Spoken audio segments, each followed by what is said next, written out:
Now today I want to talk to you about making money, because we know as a new freight brokerage, one of the most important things that we have to do is start earning revenue. Now we need to identify some freight that's going to give us the chance to make the largest margins. So what type of freight is that? Well, in today's video, I am going to reveal the freight that you need to identify, the freight that you need to start moving in order to make the biggest profit margins. And the type of freight that I'm going to introduce you to is going to be no pressure freight, right? You're not going to have to worry yourself about, oh man, what if I don't get it moved? What's the shipper's going to think? And most importantly, moving this type of freight will position you to get even more business from the shipper. And the reason why that is because you will have brought immense value to the shipper at the time that they needed the most. Sit back, relax, and I'll share with you the freight that's going to get the money rolling. Now, there are some lows that will help you with pricing.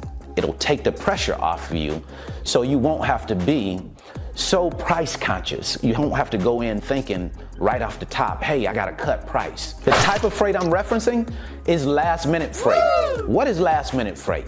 You know, in the trucking industry, in the freight broker world, there will always be cancellations. Truck drivers, freight brokers cancel on shippers from time to time because they can't get coverage or something may have happened with that truck, so they have to cancel.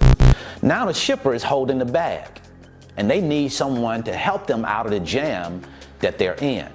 That's where you come in. You want to make sure that you get on a shipper's email list so that when they have cancellations, they can send you an email and say, hey, Brandon, we need you to help us cover this load. Do you have any resources available, any assets in this lane?